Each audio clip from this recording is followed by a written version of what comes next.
Hello. We are back. We are rested. Josh, Darrow and Christy Chirinos coming off the bye. Cam Ward. I'm missing jewelry. Same. But you know what? Those guys deserve it. We just talk. Yes. We talk about him glowingly, and you had a chance this week. There's been a lot of Cam talk. Yes. We know he's the Heisman candidate. He has propelled this program. But you dug a little deeper, as well as the creative crew. You got to talk to mom and dad and get some more of the backstory. And what we're finding out, Christy, as we dig a little bit, is we kind of had to pry football. We had to pry football out of mom and dad to let our star quarterback try this sport out when he was a young little pup. Right. And I thought that was so fascinating when I did talk to his parents. We talk so much about Cam's resilience, right? He never gives up on a play, never gives up on a game, never gives up on himself, as we know. He didn't give up on himself when he was a second grader. There you go. And he came to his parents and he said, I want to play football.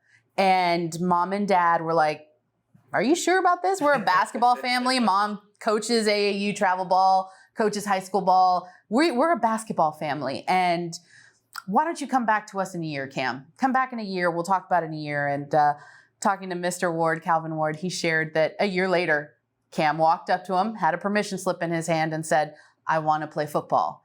And his dad said, we're doing this again. And he said that Cam looked at him and said, yeah, you said next year? It's next year. I want to play football. So I think when we talk about just how Cam doesn't quit, those seeds were planted from a young age. And you know, he has obviously taken the opportunity his parents have given him and he has run with it, as we've seen. And here we are having a conversation about him being in the running for the Heisman. I think there's another lesson to be taught in there, Christy, and we're both parents, which is if you're a kid and you got something you really want to do, keep begging your parents, because it's hard to say no to your kids. Be persistent and work really hard. And I think every parent that happens to be a Canes fan could absolutely use that at home when they're talking to their little Canes fans. I know I have. So. Yeah, 100%. So you mentioned resilience, and as it relates to Cam, but now this week, right, it relates to the team.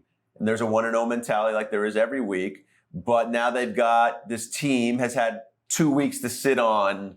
We've got to do better, and we have an opportunity to kind of put that behind us, but they have to tackle coming off what was their first loss. That's just what it is. Black and white, first loss of the season. They got to be able to handle that, and they've had some extra time to do some introspection, right, and figure things out, and then have a chance to go back on the field. I think that was one of the toughest things about that loss for those guys is the moment we were leaving Atlanta, they wanted to be back on the football field, and that wasn't the way the schedule set up for them. They had, like you said, 2 weeks to sit on it, 2 weeks to think about it, to bring it back to what Cam Ward said after the game. He said, this is the first time we're really facing adversity. Yes, we faced in-game adversity. Some of our guys have dealt with injuries, but this is the first time as a whole team, we're coming off a loss. We're being handled this. How are we going to move forward? And so that's going to be the big test that we see on Saturday is how this team has responded after that loss. How have they worked through some of the things that we saw come up? And, every expectation is that they have put the most use to the bye week that they could. Guys healed up, focus on the little things, and now it's time to play Wake Forest. And I like how Coach Cristobal presents it, right? Honesty and transparency, right? It's the biggest form of respect. I think in a weird way, that having the bye week, it crystallizes and makes things very clear, right? You can't kind of run from things. There's some more time to have to sort of absorb and deal with whatever's in front of you. But I think that could be a good thing, right? Yeah. That you can take all of that and really take ownership of, right, here's how we can respond and here's how we can take it in to the next game, which also leads us to this next game is the last home game for a whole lot of seniors. Yes. I'm not sure I have the full tab, but 27 is the number I'm going to work with. And there's some people we've adopted, right? Like Cam Ward or Cam McCormick or Mish Powell. And then there's people that are tried and true, have been through this whole thing together, like Jalen Rivers and Andy Borregales and Xavier Restrepo. But the cool thing about it is they're all ours. Yes. They are all ours, and we get to celebrate them one last time at home. Yes. And I think that was one of the interesting things in talking to Xavier the other day. He was asked, what do you think is the one thing you've learned about yourself in this entire experience? And he said, resilience.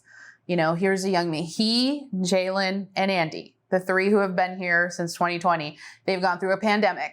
They have gone through coaching changes, teammates all of these things that have happened, and now they're sitting here with an opportunity to hopefully have a memorable season, finish in a memorable way. And I think that's a very special thing for each of them. I think all of them are celebrating that moment, but also realizing, yes, and Xavier was quick to bring it back. All the emotional senior talk, he's like, but we've got to win that football game. Right. So it'll be hopefully an emotional afternoon for them in a good way before kick, and then go out there and win that game and finish on a good note. Well, I think the unique thing about I think in life, right, adaptation. So everyone's journey now is, Cam Ward's story is different. Xavier, everyone has their own unique journey that has all landed them here to have this opportunity, right, with the green and orange and the U on the side of the helmet. And I think they've all come together, and that's what makes it special, right?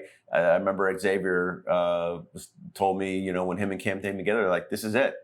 Like way back in the summer, like, this was it. Yeah. This was the last go round. Doesn't matter that I've been here 4 years, you're coming from somewhere else. This is it. And now it's kind of the same way. This is it. Wake Forest. This is it.